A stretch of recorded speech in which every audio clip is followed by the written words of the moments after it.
The blessings of Wassayazum,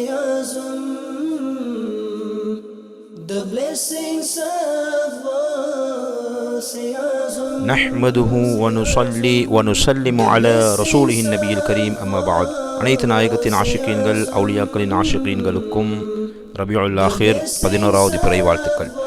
இன்றைய தினம் செய்ய வேண்டிய 2 அமல்கள் இருக்கின்றன. அவைகளையும் நாம் செய்து இன்ஷா அல்லாஹ் அதனுடைய பரக்கத்துகளை பெற்றுக்கொள்வோம். ரபியுல் ஆஹிர் மாதத்தின் 11வது பிறை இரவிலே ஷேக் கௌசுல் ஆதம் ரஹ்மத்துல்லாஹி தஆலா அலைஹி அவர்களின் 11 பெயர்களை ஆரம்பத்திலும் கடைசியிலும் 11 தடவைகள் ஸலவாத் ஓதி, ஆரம்பத்தில் 11 தடவைகள் ஸலவாத், அதன் பின்னால் இந்த 11 திருநாமங்களையும் கூறுவது, அதன் பின்னால் திரும்பவும் 11 தடவைகள் ஸலவாத் ஓதி 11 ஈத்தம்பழங்களில் ஊதி அதே இரவு சாப்பிட வேண்டும். காலையில் சுபஹ் சூரியன் உதிப்பதற்கு முன்னால் சாப்பிட வேண்டும். இன்ஷா அல்லாஹ் அஸ்ஸவஜல் அனைத்து ஆஃபத்துக்கள் முசீபத்துக்களை விட்டும் முழு வருடமும் பாதுகாப்பு கிடைக்கும். 11 பெயர்களையும் நான் கூறுகின்றேன்.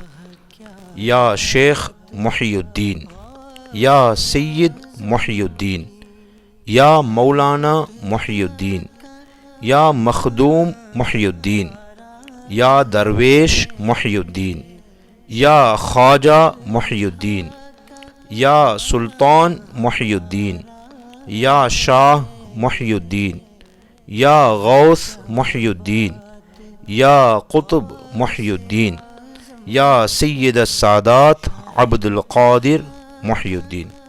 இன்னும் ஒரு அமல் இருக்கிறது.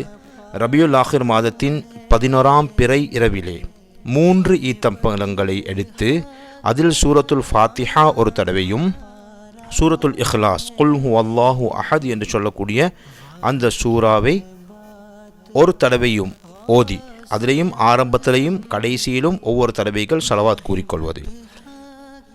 ஆரம்பத்தில் ஸலவாத், அதன் பின்னால் சூரத்துல் ஃபாத்திஹா ஒரு தடவை, சூரத்துல் இஹ்லாஸ் குல் ஹுவல்லாஹு அஹத் ஒரு தடவையும் ஓதி, கடைசியிலையும் ஸலவாத் ஓதி, அதன் பின்னால் யா ஷேக் அப்துல் காதிர் ஜீலானி ஷைஅன் லில்லா அல் மதத் என்று கூறி ஒரு ஈத்தம்பழத்தில் ஊத வேண்டும். பின்பு அதே போல் 2வது ஈத்தம்பழத்திலும் 3வது ஈத்தம்பழத்திலும் இதே போன்று ஓதி, தனித்தனியாக ஓதி 3 ஈத்தம்பழங்களிலும் 3 தடவைகள் ஓதி ஊத வேண்டும்.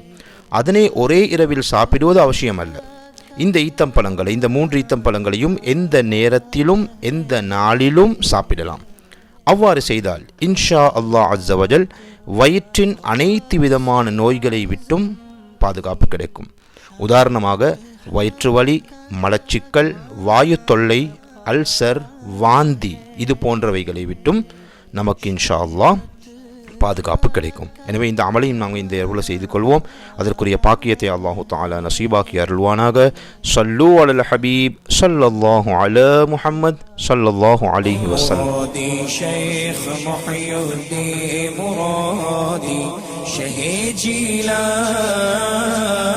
شهي جيلان